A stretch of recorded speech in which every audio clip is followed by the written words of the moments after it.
What is going on, everyone? Welcome back here to the Stay Nation with your boy Stay for another brand new Apex Legends video. You love to see it. Everyone's loving the videos lately. The views are absolutely skyrocketing. So I'm just honestly truly heartwarmed and humbled to see that you guys are truly enjoying the content.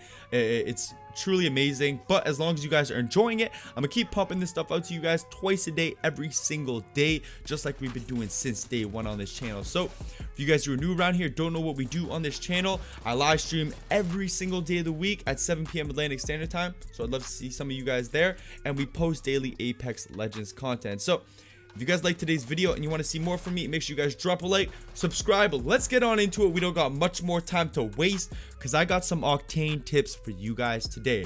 Now, I've been using Octane since his release with the Season 1 Battle Pass, and I've really tried to main him since then. And I've got quite a few kills with him. I mean, I'm in the thousands now, and he's honestly a really offensive and fun legend to use. But more interestingly, I've discovered so many things about him that honestly the average user would not know, even some experienced users. So I guarantee you guys will learn at least one new thing in today's tip video. And let's get on into it, okay, with tip number one. And the first thing I gotta tell you guys about Octane is that obviously most of you guys know that Octane has a passive healing ability. Now, what you guys may not have noticed is that when you guys get knocked, you actually have a separate HP bar which resets on knock, so it's full. And basically after your knockdown shield, this is the amount of shots you're gonna be able to take before you get offed by the enemy. Now, this passive ability of yours doesn't just apply while you are alive. While you are knocked, it will passively heal you even when you're down. Super cool feature. I don't think a lot of people know about this, and it's honestly not going to do you too much, but if you are taking shots across the map and you manage to get behind cover, you'll be able to recharge that health. Last thing I want to say is that this does not affect your bleed out time. You're going to bleed out just as fast as the other legends, but in terms of taking actual damage from enemies, it'll keep you alive in the long run if you make it count. So that's going to do it right there for tip number one, guys. Hope you guys enjoyed that one. I'm honestly pretty sure not a lot of people know about that, so keep that in your books. Now moving on to tip number two.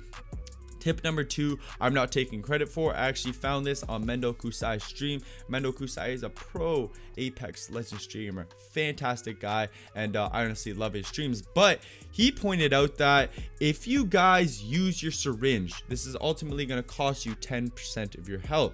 Now, if you guys actually use that med kit or syringe, and right before that syringe or med kit is about to heal you, pop your stim, and then it'll replenish your health, and essentially you get a free stim there.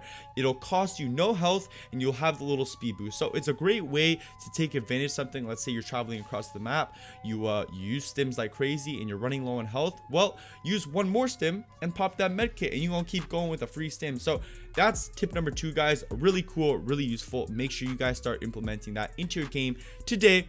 But now we're gonna move it on to tip number three, and this is more so of a speed bonus you guys really need to start utilizing. As you guys know, the stim gives you a 30% speed increase to Octane.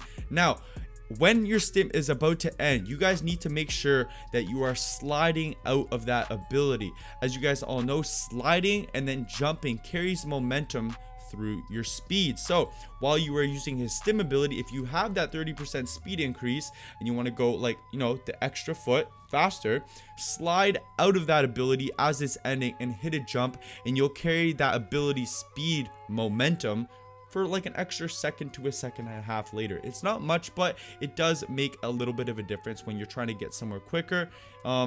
Just quicker movement. So that right there, guys, is going to do it for tip number three with Octane.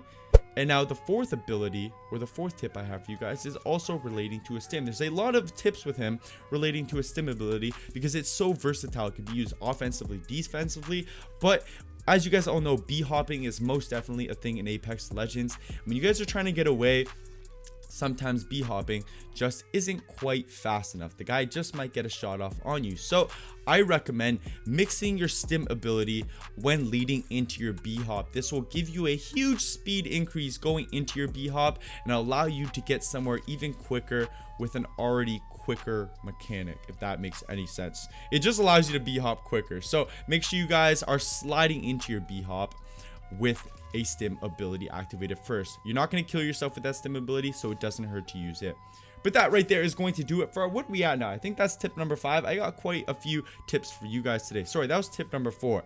But now we're going to move it on to tip number 5, and this is going to be relating to Octane's Jump Pad. Octane's Jump Pad is super versatile. It's got a ton of features to it, and as you guys all know, the jump pad allows you to jump at exceptional heights. But there is one little trick to it. I'm assuming most of you guys know this, but the average player might not know how to do this if they are trying out Octane for the first time.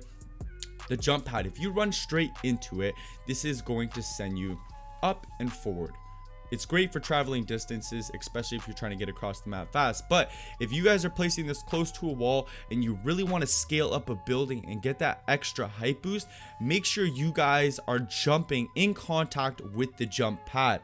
A great way I like to do this to make the rhythm feel a little bit smoother is I like to slide into the jump pad, and once again, as you hit the jump pad, hit the jump button, you will get a huge height increase, and it will make all the difference when trying to get somewhere high. So that right there, guys, is going to do it for tip number 5 with Octane, and tip number 6 is also relating to his jump pad ability once again. Now, a lot of you guys probably don't know this, but if you whip down your jump pad on another jump pad, this will land perfectly at the distance you will jump off of that jump pad. So if you find one, you're running away from an enemy and you already found an Octane jump pad on the floor, whip yours down onto it, jump on that jump pad, and you'll land directly onto the next jump pad. Super cool feature, not a lot of people know about. But to combo this, a lot of people might have trouble hitting that second jump pad because of the direction they approach the first one. Quick tip for you guys: if you guys are in the air with Octane's jump pad, you're able to actually move a little bit side to side. This is simply by strafing. Strafing is going to be done on PC by obviously hitting your X, whatever keys. I don't play console. I don't play PC. Whatever keys you guys do to go left and right, your WSD, whatever ones. But on controller, you're simply going to move your joysticks left to right, left to right, and this will allow you to flow in the air like so and hit your jump pad. So that right there, guys, is going to do it for tip number 6 or 7. I don't even know where we're at, but the next tip, and one of the final tips I have for you guys, is simply using Octane's ability as soon as you touch ground. A great place to use this is Skull Town. As you guys all know, Skull Town's loot can be fairly interesting at times. You can scale half the city and come across nothing but a Mozambique. So using Octane's stim ability as soon as you touch ground will allow you to get from building to building faster than anybody, pick up as much loot as you can, and really put you in advantage because you just might get that purple body shield if you're lucky enough. But now the last and final tip I have for you guys today on Octane is simply using his stim in gunfights. So many people use it for traveling purposes, and yes, it does knock 10% of your health, but using his stim in gunfights can put you at an uncomparable advantage, especially against some chunkier legends like Gibraltar and Caustic. So make sure you guys are using this. Sliding past your enemies is a very effective way to get some angles on your targets, and then also just strafing while having the stim equipped makes it extremely hard for the enemies to hit you. So guys, that is going to do it for all my Octane tips today. I came fully loaded and equipped with you guys today. I gave you everything I know in the books with Octane. So I hope you guys did enjoy the video. I hope you guys learned something new. I really do. Let me know in the comment section below if you did learn something new and if any of these are going to be of use for you in the future. So hope you guys liked the video. Drop a like, subscribe if you guys want to see more. I will see you in the next one tomorrow. See you later. Peace out.